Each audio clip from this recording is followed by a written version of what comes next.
The Honest Truth with Benito Vergatini on Smile 90.4 FM. Good evening and welcome to the conversation. This is The Honest Truth. Remember, you're certainly welcome to share your comments on Twitter, on Facebook, or on the SMS line at 35904. Next week, very, very important in terms of Child Protection Week, to protect our children. What can be done? What are they confronting on the coalface? Certainly someone who's very, very aware of the challenges faced by many, many children, many voiceless children, is Monique Strydom. She joined me in conversation earlier this evening, and we were speaking about her organization Matla Abana, which means power of the child.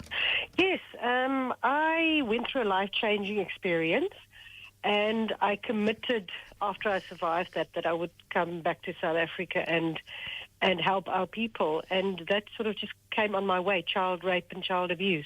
And it was something I knew absolutely nothing about. And I was asked to be a voice for children, and then it just grew from there. We got a request from a police officer that we were working with, who said to us, please, we need somebody to look after children when they report crimes, because there's no NGO doing that. And then that was 16 years ago. I said to him, yes, we will take up that challenge, and that's what we've been doing for the last 16 years. That life-changing experience that you referred to was the 4-month hostage ordeal in the hands of the Al-Qaeda terrorists in the Philippines, and it was on the morning of your release where you had vowed to dedicate your life to helping others. In managing and coming to terms with what you had gone through, Monique, how do you find yourself now as a person in terms of your character, your courage, and your own personal resolve? I'm exactly still the same person I've always been, but I think something happens in the sense of you realize how valuable and precious life is. And what I realized during that time of captivity was the fear of being raped, because they raped some of the women in our group, and I was absolutely terrified of being raped. And I was spared that, luckily. And when I came back to South Africa and I heard these stories about children being raped by people they know or their fathers, and just thinking, they're lying in bed at night and they hear the door open. You know, and this is the person who's supposed to protect them. It's not a terrorist or a robber. And how terrible it must be for them. You know, and I'll never understand that, but I think it became a reality for me. Matla Abana, been on the go for 16 years, a national award-winning charity. Why do you think it has sustained for so long and continues to provide such wonderful service? Well, because I was called by God to do it, and we have been absolutely blessed through all these years. It's a horrific environment that we work with. It's something that people don't want to talk about. We see the effects on our prosecutors and on our police officers. But, you know, we also see the hope that we bring, and we see that we hear of one success story, and then we realize it is really making an impact and changing lives. And I think that's the thing that sort of drives us. And people who have been supporting us for many years are seeing what the projects are doing. And I think once we have a supporter, we seldom lose a supporter, because they realize the impact of the project. Are you able to provide us some insight into these projects and the impact that they do have on the ground? Yes, well, we you know that there's we can't reveal statistics. There's a moratorium on our crime stats. But we believe that we reach about 30,000 children every year with our project. And most of those projects are the facilities we do at the police's FCS units, the child protection units. And we've done them across the country. We've just opened one in the Northern Cape, and this is the facility where the kids are being taken to when they report the crime. So it's entirely child-friendly. It minimizes the secondary abuse.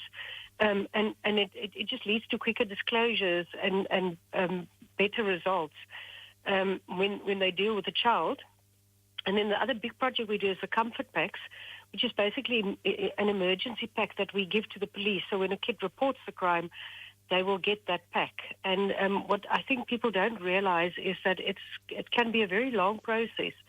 You know, sometimes it can take up to 12, 14 hours, you know, from reporting, from having to go to the hospital, from doing statements. So we put all the emergency, we put comfort goods like a teddy bear in there, and then we put something to eat and drink, and then we put emergency goodies like underwear, because often the underwear is taken away. And that's a huge direct impact immediately on the child when they arrive and they're already traumatized. They get that pack, and we've seen such great successes with the packs. Where kids just disclosed much quicker. We had one instance on the West Coast where the police officer phoned us and said, "Thank you very much."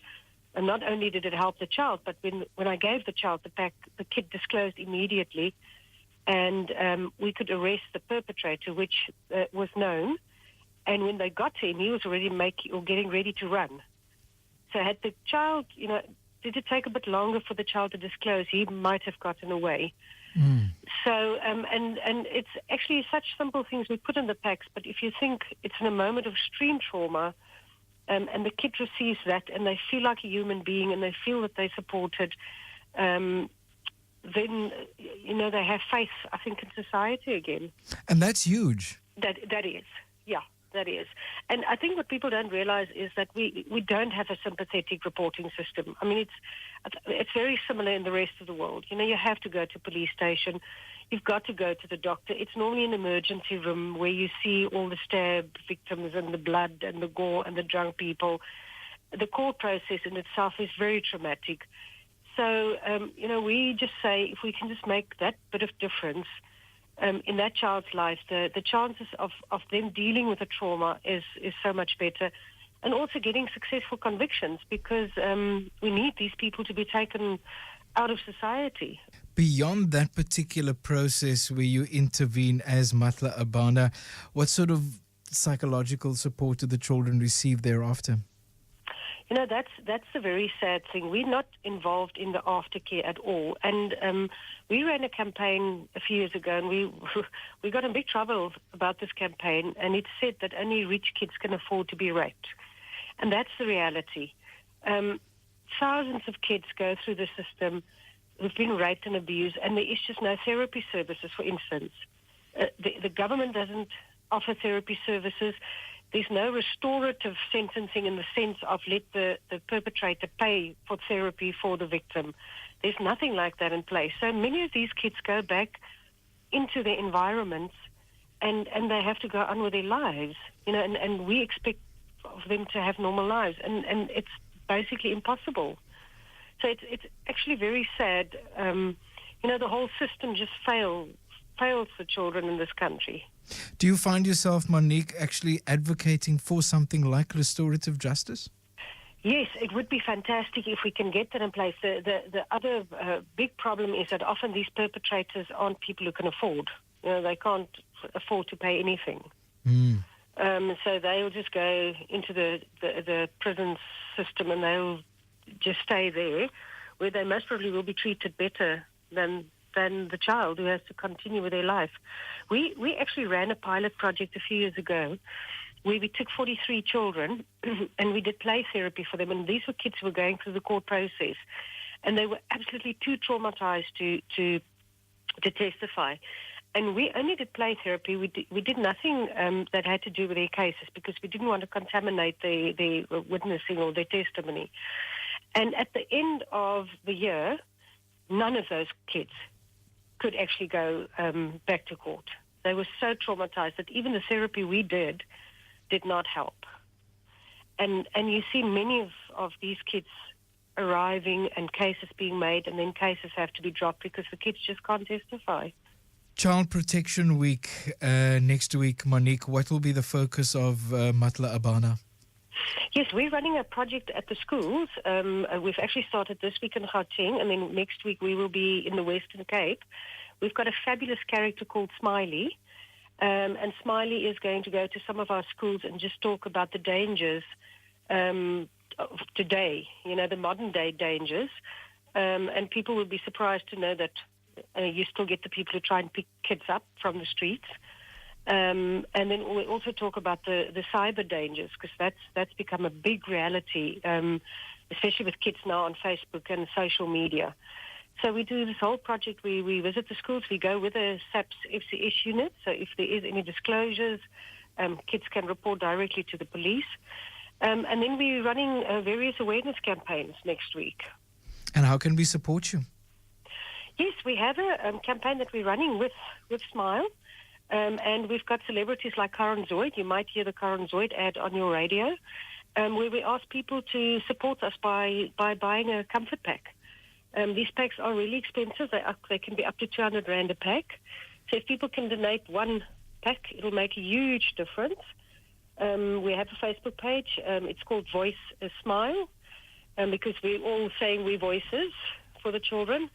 And they can support by donating a pack if they want to. And then, obviously, also, if you know about a child being abused, you need to report it. I mean, I think if communities get involved, we can stop a lot of this. So if you know of any child abuse, we have a website. It's called 2 Talk with the number 2, and it gives you all the processes of how you need to report what. Please report, because that's the only way we're going to stop these people that we don't know about. Are you confronted with underreporting? Yes, we absolutely believe that there's underreporting.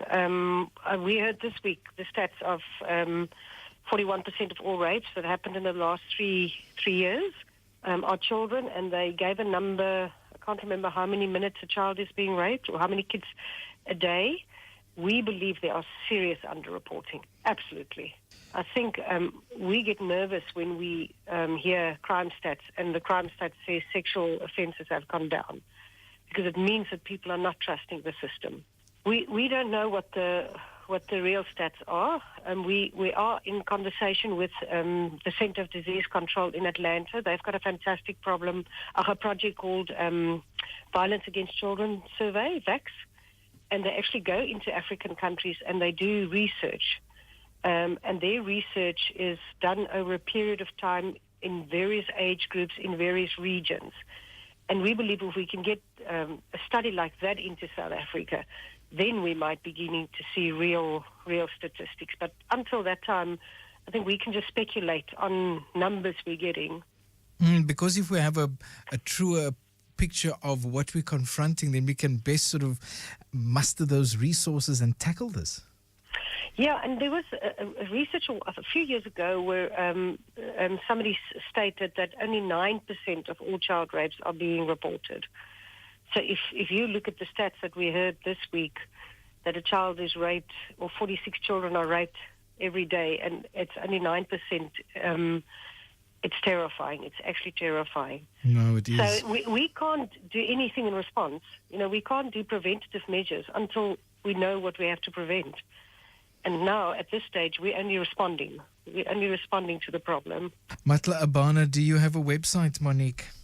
Yes, we have. It's www and then just matlaabana.co.za. And if that's too difficult, they can just Google Monique Strydom, and it links through to Matla Abana. Matla Abana, oneword.co.za, gives you a full detail, not only how Monique got involved, or not got involved, started the particular organization and how they've been doing over the last 16 years. Also some very, very grim facts that she also shares on the website. But we need to be aware of the reality. We need to be aware of the playing field, if you will, so that we can afford the necessary action, the necessary help, and certainly to support organizations like Matla Abana and what they do. As Monique had mentioned in an interview, there is a chance, in fact, to support them, and they'll no doubt be reminding us a lot through our Child Protection Week, which gets underway next week. But you can assist in what they do in their interventions by assisting them in procuring those care packs. You can buy a care pack and donate it to them. It's 200 Rand, as Monique had mentioned in our conversation, and all of those details available on their website, matlaabana, oneword.co.za.